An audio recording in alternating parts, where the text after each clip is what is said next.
Bismillahirrahmanirrahim.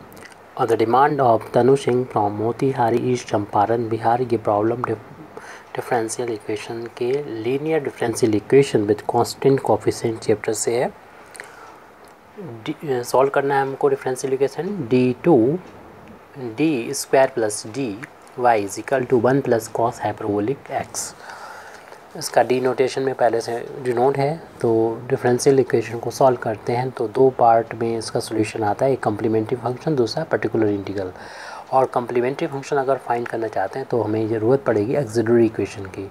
इस differential equation के जो एक्सिलरी इक्वेशन होगा द एक्सिलरी इक्वेशन, तो एक्सिलरी इक्वेशन को अगर फाइंड करना है तो y का जो कोफिशिएंट नज़र आ रहा है उसमें d जहाँ पर भी है, d का जो फंक्शन है वहाँ पर m पुट कर दीजिए, d की जगह पर राइट हैंड साइड में 0 रख देंगे। इसको सॉल्व करके m की वैल्यू मिल जाएगी, यानी m की वैल्यू, m को कॉमन लेंगे तो m प्लस 1 हो जाएगा, तो m की दो वैल्यू मिल रही है। इसको 0 बराबर रखेंगे तो m की वैल्यू 0 हो जाएगी, इसको 0 रखेंगे m की वैल्यू -1 मिल जाएगी। m की दो अलग अलग डिफरेंट वैल्यू जब मिले तो कॉम्प्लीमेंट्री फंक्शन इस तरीके से लिखेंगे c1 इंटू ई की पावर ये 0 और इंडिपेंडेंट वेरिएबल जो x होता है उसका जो d का मतलब dy वो dx है, तो इंडिपेंडेंट वेरिएबल यहाँ पर x है तो x का यहाँ पर 0 के साथ में multiply plus c2 into E to the power ये -1 इंटू x वही जो हमारा होता है इंडिपेंडेंट वेरिएबल। जब पावर 0 है तो इसकी वैल्यू 1 हो जाती है और 1 का जब इसमें इंटू होगा तो आपको मालूम है कि ये तो -x हो जाएगा, ये c1 आ जाएगा plus c2 E to the power minus complementary function आया। ये इसमें दो आर्बिट्री कांस्टेंट है, जो सेकंड ऑर्डर का डिफरेंशियल इक्वेशन था, दो आर्बिट्री कांस्टेंट आ गए। अब कोई आर्बिट्री कांस्टेंट नहीं आएगा तो पर्टिकुलर इंटीग्रल अब निकालेंगे। पर्टिकुलर इंटीग्रल होगा 1 अपान ये जो भी y के साथ में था d का फंक्शन, यानी डी स्क्वायर प्लस डी रख देंगे और फिर राइट हैंड साइड में जो होता है उसको लिख लेंगे। राइट हैंड साइड में ये 1 प्लस कॉस हाइपरबोलिक x है। तो यहाँ पर हम इसको दोनों पर 1 पर इस दोनों पर ऑपरेट कर देंगे। तो ये 1 पर जब ऑपरेट होगा तो 1 अपान डी स्क्वायर प्लस डी 1 पर ऑपरेट हो गया और प्लस इस पर ऑपरेट होगा तो 1 अपान डी स्क्वायर प्लस डी पर D into cos hyperbolic x पर ऑपरेट हो गया। इसमें से d को हम कॉमन ले लेंगे, जहाँ पर भी d यानी यहाँ कॉमन लेंगे तो d प्लस का 1 आ जाएगा यहाँ पर, और ये 1 प्लस इसमें एक एक्सपोनेंशियल फार्मूला लिख दें। कॉस हाइपरबोलिक की जो डेफिनेशन है उसके अकॉर्डिंग इसकी वैल्यू को पुट कर देंगे। तो यहाँ पर जब वैल्यू पुट करेंगे तो e to the power x plus e to the power -x upon 2 होता है ये।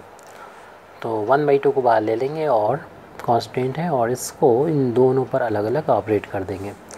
यहाँ पर भी हम जो 1 है तो उसे इस तरीके से देख सकते हैं कि ये इसे लिखा जा सकता है e की पावर 0 इंटू एक्स की फॉर्म में लिखा जा सकता है।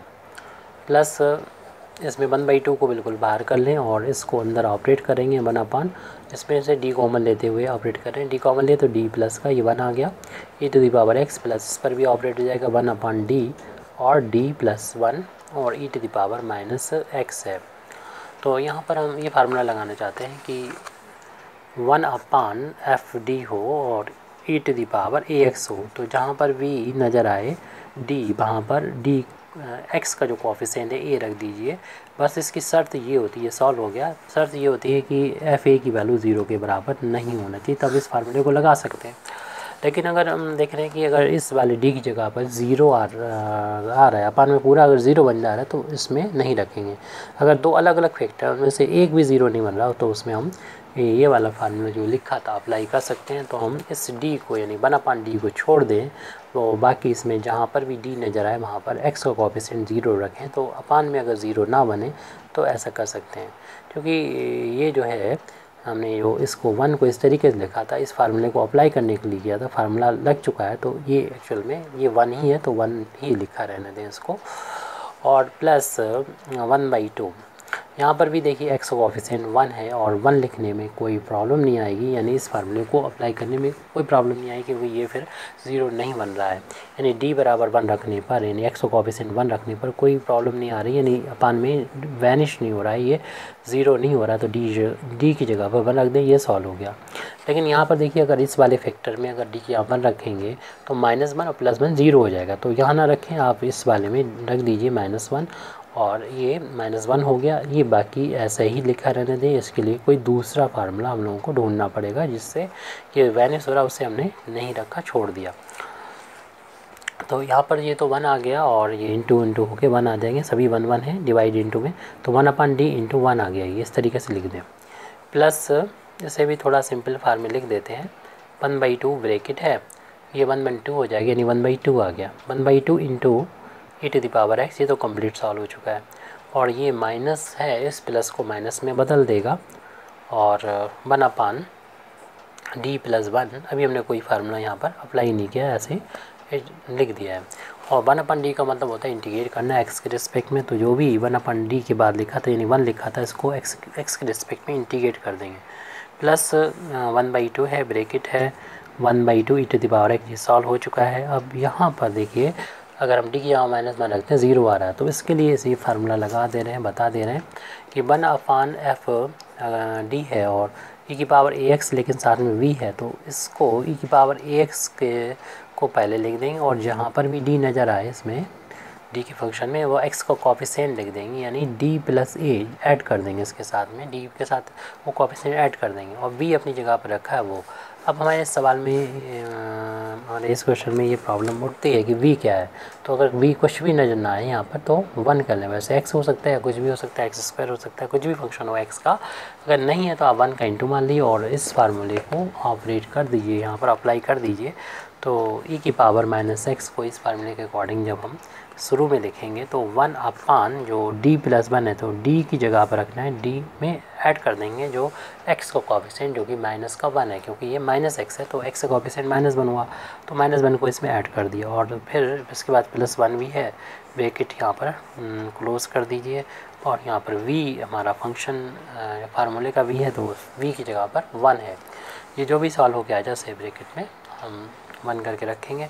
1 का इंटीग्रेशन जो होगा, ये पर्टिकुलर इंटीग्रल की वैल्यू चल रही थी, 1 का इंटीग्रेशन x हो गया, 1/2, ये टर्म भी ऐसे लिख दीजिए, 1/2 e⁻x माइनस e⁻x, और यहाँ पर देखिए 1 प्लस माइनस का ये कैंसिल हो जाएगा, तो सिर्फ बचेगा हमारा 1/d बचेगा और यहाँ पर हमें 1 बचा हुआ है जिसको हमें इंटीग्रेट करना है। तो x plus 1/2 e⁻x minus e⁻x और 1 का इंटीग्रेट करना, 1/d का मतलब होता है इंटीग्रेशन करना है x के रिस्पेक्ट में, जो भी यहाँ पर है वो यहाँ लिख दिया है। अब 1 का इंटीग्रेशन करना है जो कि x के इक्वल होता है, तो x plus 1/2 e⁻x minus e⁻x, और ये वैल्यू जो है वो हो चुकी है, x हो गई है। अब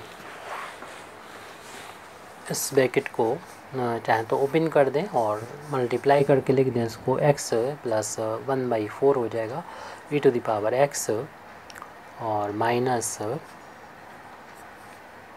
इस x को पहले लिख दें, 1/2 यहाँ से आ रहा है x e⁻x, ये पर्टिकुलर इंटीग्रल की वैल्यू आ गई। तो इसका कंप्लीट सॉल्यूशन लिखना है, देयरफॉर हम कह सकते हैं यानी द जनरल सॉल्यूशन